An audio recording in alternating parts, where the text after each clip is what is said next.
রাধে রাধে মিত্র, ধাম সেবক উত্তম চ্যানেলে আপনাকে অনেক অনেক স্বাগতম। মিত্র, আজকে একটি খুব সুন্দর রামায়ণের লীলাকথার সাথে এই বৃন্দাবন ব্রজধামের লীলাকথা আমরা মিলিয়ে দেখব। চলুন আমরা তাহলে এক ঝলক ঘুরে আসি রামায়ণ থেকে। মনে পড়ে প্রভু শ্রী রামচন্দ্র যখন অযোধ্যা থেকে সব নগরবাসীর কাছ থেকে বিদায় নিলেন বন গমনের সময়, তখন রথে আরোহণ করলেন প্রভু শ্রী রামচন্দ্র। ধীরে ধীরে এগিয়ে চললেন বনের দিকে। আর সেই বনের মার্গে যেতে যেতে প্রভু শ্রী রামচন্দ্র এক জায়গায় বললেন রথ দাঁড় করাতে। জানেন মিত্র কী কারণে রথটি দাঁড় করানো হয়েছিল?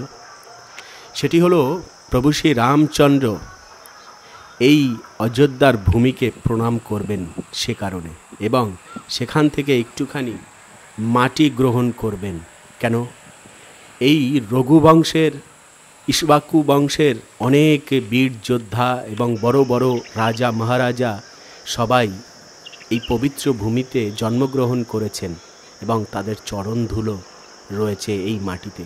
ভূমি মাতাকে প্রণাম করে একটুখানি মাটি সংগ্রহ করে সঙ্গে নিয়ে গেলেন বনে।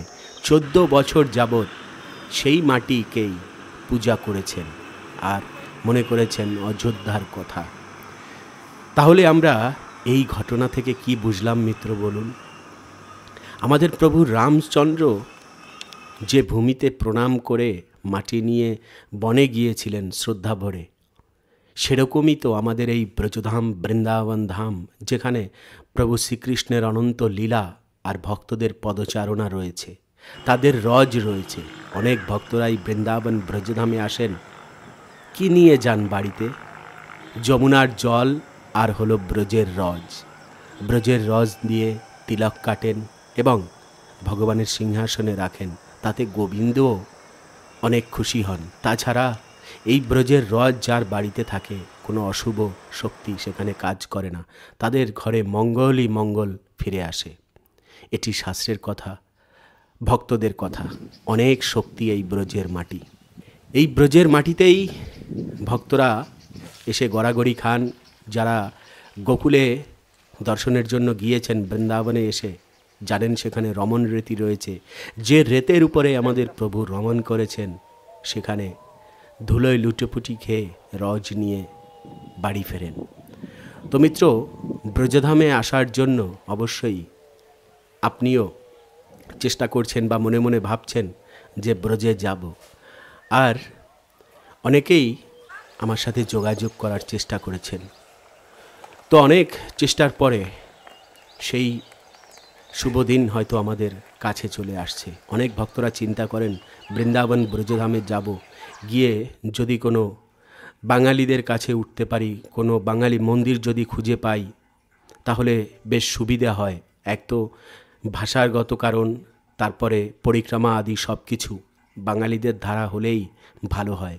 তো সেরকমই ব্যবস্থা আজ আপনাদের জন্য করতে যাচ্ছে শ্রীমতী রাধারানী। চলুন তাহলে একটি কুটিয়া আমরা দর্শন করি, যেটি কিনা শ্রীমতী রাধারানীর কৃপার কারণেই সম্ভব হতে যাচ্ছে ভক্তদের জন্য।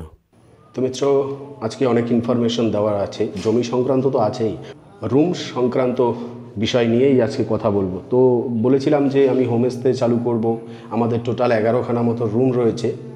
তো তার কতটা কাজ এগিয়ে আসলো চলুন দেখা যাক আজকে। এই যে একটুখানি রুম, এই রুমটার কাজ কতটুকু একটুখানি খালি লক্ষ্য করুন। কদিন সময় লাগতে পারে এই কাজটুকুতে?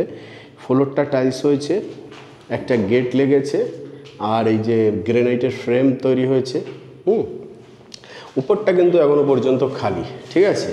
তাহলে এইখানে এই যে দেখতে পাচ্ছেন এইটুক কাজ। আর বারান্দাটা এই যে দেখুন, বারান্দাটা টাইলস লাগানো, হ্যাঁ উপর অবধি হয়ে গেছে। এই হলো বারান্দা, ঠিক আছে? আর এপাশে এই হলো বাথরুম। এই বাথরুমের এই হলো টাইলস লাগানো, দুধারেই টাইলস লাগানো রয়েছে, একদম গ্লোসি টাইলস লাগানো, ঝকঝকে চকচকে, একদম আয়নার মতো দেখা যাবে। তো এইটুকু টাইলস লাগানো, মোটামুটি 720 ফুট আপনার টাইলস এইটুকুর মধ্যে। এই বাথরুম আর এই ব্যালকনি, হ্যাঁ, ব্যালকনিতে একটা গ্রেনাইট লাগানো রয়েছে। হ্যাঁ, স্লাইডিং আপনার উইন্ডো লাগানোর জন্য। আর হলো এই একটা দরজায় গ্রেনাইট লাগানো, ওটা একটা গ্রেনাইট লাগানো, আর উপরেরটা যে আছে এখন অবধি টাইলস লাগানো হয়নি। তো এই 720 ফুট কাজে কদিন সময় লাগতে পারে টাইলসের মিস্ত্রিদের? তো সেখানে সময় লাগিয়েছে আপনার পুরো 12 দিন। চিন্তা করুন, এত লম্বা সময় কি আছে কারোর হাতে? তো 12 দিন সময়তে এই কাজটুকু ফিনিশ করেছে, তাও আনফিনিশ এখন অবধি। এখানেও ফিনিশ হয়নি, সেটা অন্য মিস্ত্রিদেরকে দিয়ে করানো হবে। তো ওই কারণে ওনাদেরকে না ছেড়ে দিয়েছি। তো এখানে যারা বাড়ি ঘর করবেন ভাই, মিস্ত্রিরা পেরেশান করে ছাড়বে একদম। তো এবারে ভেবেছিলাম যে এটাতে রং করে দেব সুন্দর করে অন্য কালারের, কিন্তু সে আশায় রং আর করব না। মোটামুটি এই যে নিচের টাইলসটা আছে সাদা, এই হোয়াইট কালার টাইলসটাই পুরো একদম দিয়ে দেব উপর অবধি। কলকাতা থেকে এবারে মিস্ত্রি আসবে 4 জন, তাদেরকে পুরো এইটা এবং আমার দাদার যেটা আছে নয়ন দাদার ওইটা টোটাল এইগুলো কমপ্লিট করাবো। টাইলসের কাজটা প্রচুর টাইলসের কাজে ঝুলিয়েছে।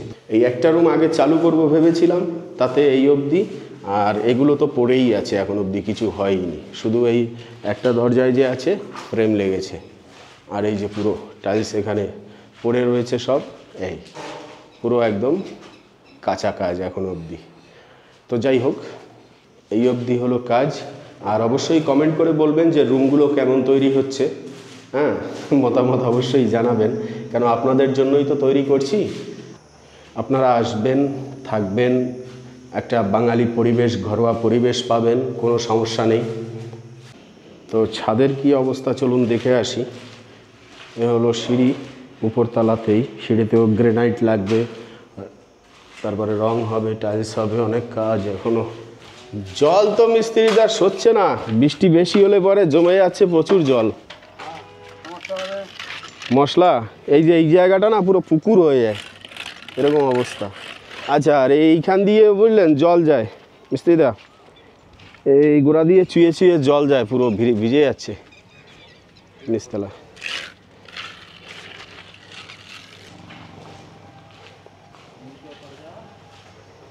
তো মোটামুটি এই পিছনের পোর্শনটা যে আছে প্লাস্টার করতে বাকি ছিল, অনেক দিন পর আবার এসে ধরলো। তো এবারে আমাদের এখানে আরেকটা যে বিল্ডিং আছে, চলুন সেটা দেখিয়ে দিই। ওই যে দেখা যাচ্ছে বিল্ডিংটা, কতগুলো রুম রেডি হয়েছে না হয়েছে সেগুলো বলে দেবো, চলুন দেখিয়ে দেবো। তো এবারে দেখুন মিত্র, এই যে বিল্ডিংটা দেখতে পাচ্ছেন, এখানেই রয়েছে আপনার 8খানা মতো রুম। তো এবারে এটার কাজ এখনও কতদিন লাগে, মোটামুটি মাস দিয়ে কারো লাগে নাকি। এই হলো এখানে এন্ট্রেন্স, এই ডান দিকে একটি মন্দির থাকবে, এই যে মন্দিরের জায়গা। আর এ হলো কামরা, এগুলো রেডি হচ্ছে মোটামুটি। টাইলসের কাজ এবার চালু হবে নিচতলায়। আর এই যে অ্যাটাচ বাথরুম, এখানেও একটি জায়গা রয়েছে। এই যে গলি, এই হলো রুম নিচতলার। আশা করি 2 মাসের মধ্যে হয়ে যাবে রেডি। আচ্ছা, এই হলো সিঁড়ি, দোতলায় রুম রয়েছে, সব এসি রুম হচ্ছে।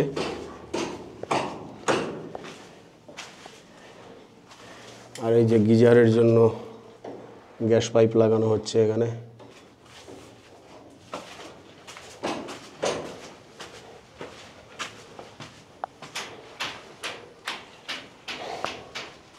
মেইন হলো এখানে টাইম মতো মিস্ত্রি দিয়ে কাজ করানো দুষ্কর। হ্যাঁ, তারা সময় মতো কাজ তুলে দেবে কি না, এটাই হলো ব্যাপার, বুঝলেন। এই যে কিচেন আছে, উপরতলায়ও রান্নাবান্না ক্যান্টিনের ব্যবস্থা হচ্ছে। এই পাইপলাইনের কাজ চলছে উপরতলায়। এই এটা হলো অ্যাটাচ বাথরুম। আর এইগুলো আরও ওটার থেকে আরও বড় বড়। এই যে দেখুন পুরো রুমের সাইজ। এইখানে বেড হবে, ওয়ার্ড্রপ থাকবে, অ্যাটাচ বাথরুম। এখানেও একটি ওয়ার্ড্রপের জায়গা, প্রতিটা রুমে এরকমই। আচ্ছা, আর উপরতলায় হলো ক্যান্টিন, খাওয়া দাওয়া রান্নাবান্না উপরতলায় হবে।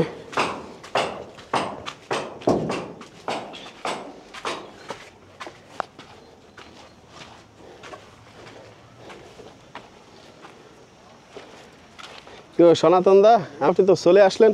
আমার জন্য না তো, আমার মিস্ত্রি সাহেবের জন্য। মিস্ত্রি সাহেবের জন্য? আমি বলছি দাদা খবর কি, তো বলে জন্য তোমার দাদা খবর চাটার ব্যবস্থা হবে, তার মধ্যে কালকে আমি দেখবো। অত ছুটি মারলে চা খাওয়া যায় নাকি? হ্যাঁ হ্যাঁ হ্যাঁ, এসছে তো, কিন্তু মাঝখানে এইখানে কাজে লাগবে বলে ছুটি মেরে দিল, মেয়ের বাড়ি গেল অমুক সমুক, এরকম আমার সময় মতো যদি কাজ না তোলে তাহলে কি হয়? তা কি ভ্যালি হবে? হ্যাঁ,